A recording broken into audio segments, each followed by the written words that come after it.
In 1905, a young German immigrant named Hans Wilsdo fulfilled his lifelong dream by opening his own watch shop in London. With a handful of employees, he began buying up movements from other watch manufacturers and assembling them into finished watches under his own brand, which he called Rolex. And while the name stuck, it was far from an overnight success. And so, in search of better opportunities, he moved to London. At first, he continued working for other watchmakers. After meeting with numerous suppliers, he met up with a French watch manufacturer named Alfred Davis. However, Alfred didn't have any movements at the time, a pocket watch designed to be carried inside a protective case. It was this very watch that caught the attention of a famous jeweler named Frank Muller, who took notice of their high-quality products. As a result, he became their exclusive dealer and helped market the watches to some of the wealthiest people in England. In 1920, they opened their first Swiss office in La Chaux-de-Fonds,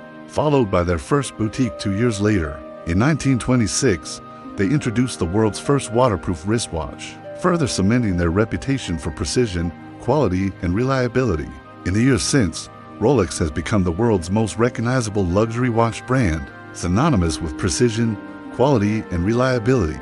Their watches are worn by celebrities, athletes, and everyone in between, and they remain one of the only truly independent watch brands left in the world, certifying individuals as Rolex technicians, ensuring they can handle even the most complex repairs. And that means if you have a Rolex, you can rest assured knowing that it's in good hands. But perhaps what sets Rolex apart more than anything else is their commitment to innovation.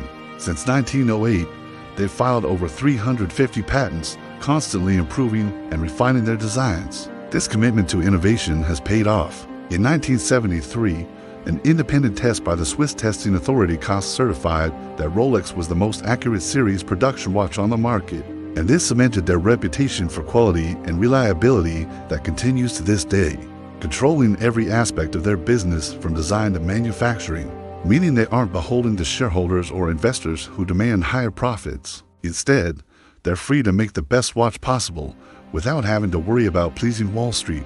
Innovation and accessibility that has made Rolex the world's most successful luxury watch brand, and it's a legacy that will undoubtedly live on for generations to come. In fact, they can afford to lose money on certain models as long as they break even overall. If you enjoyed the video, please subscribe and check out the featured playlist for more stories like this one. Until next time. This was quickly followed by the invention of the perpetual rotor in 1931. Even though inflation has caused the average price of a Rolex to increase from $2,500 in 1990 to over $8,000 today, they've resisted the urge to charge even more. Why? Because they believe that quality should be accessible to everyone, not just the ultra-wealthy, which allowed the watch to self-wind and eliminated the need to manually wind the watch each day. But while the 100 was a success, it was merely a stepping stone to bigger things. When the Germans invaded Switzerland, Rolex was forced to close their offices and lay off thousands of employees, thanks in part to a newfound appreciation for quality and craftsmanship in a world that had seen so much destruction. Over the following decades, they continued to grow and innovate, releasing groundbreaking models like the GMT Master in 1954, which featured a rotating bezel, allowing wearers to track multiple time zones simultaneously. But instead of sitting idly by, Hans saw an opportunity to help. So he reached out to the British military and offered to build precision instruments for the war effort. Well, it starts with the quality of their materials. Rolex sources the finest metals and gemstones from around the world, ensuring that every component meets their rigorous standards. They also conduct their own tests to ensure their watches can withstand the toughest environments. For example, they test the water resistance of their watches by filling them with water and then pressurizing the watch to simulate the immense pressure at great depths. Likewise, they test the dust resistance of their watches by placing them in a specialized machine that shoots particles at the watch to simulate sand or dirt. By conducting their own tests, they can ensure that their watches are up to the task no matter where you go or what you do. In fact, he even personally delivered a batch of compasses to the British Air Ministry, ensuring their pilots could navigate the skies with accuracy. But he did recommend someone who might, and that was when he met the man who would change everything, a watchmaker named Hans Mayer. In 1908, American inventor and businessman Henry Graves patented the first successful wristwatch movement, and by 1910, the market had begun to shift away from pocket watches towards these newfangled wristwatches. Recognizing this, Hans changed the company's focus and began buying movements from Hansmeier in Switzerland. These were the exact same movements used in the Hunter, except smaller, allowing them to produce wristwatches. And this marked the beginning of the iconic Rolex Oyster Perpetual we know today. Unlike many others, Hans had experience making high-quality wristwatch movements and he agreed to supply them to Hans. Soon after, he returned to London and set up shop in a rented office in what is now known as the West End. Officially founded in 1908, the company was called Wilsdorf and Davis, named after Alfred, Hans's original contact in Switzerland. But he quickly realized there was no money in being an employee, and so instead, he decided to start his own business assembling watches. But there was a problem.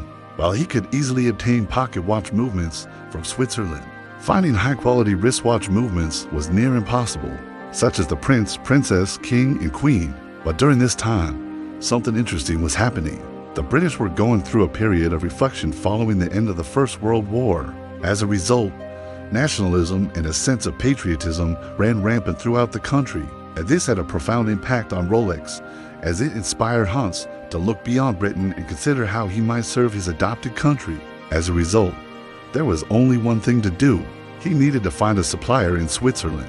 In fact, during its first few decades, Rolex didn't even make their own movements. They simply assembled them like Lego pieces, relying on others to provide the intricate inner workings that made a watch function. This led to a rift between Hans and his fellow watchmakers who felt he wasn't doing the crucial work required to earn the title of watchmaker. And so at every opportunity, they would berate him, saying, "You're not a real watchmaker, you're just a watch assembler."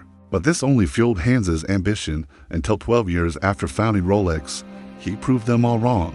This is the story of how Hans Wilsdorf created the world's most recognizable luxury watch brand, taking us back to 1881 in Bavaria, Germany, where our story begins with the birth of Hans Wilsdorf.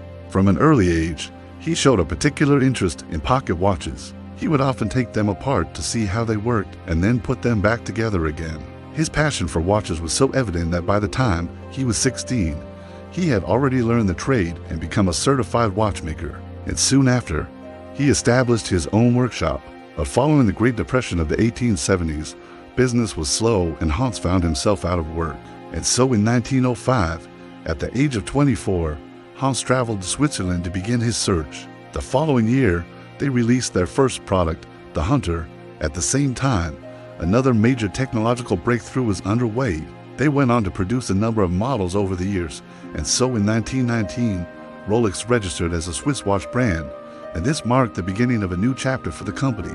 From here, the company experienced tremendous growth and success until the outbreak of war in 1939.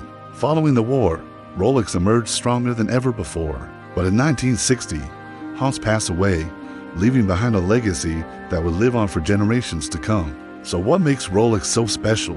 Furthermore, Rolex conducts their own training, but as we mentioned earlier, perhaps the biggest advantage Rolex has is that it's still an independent company.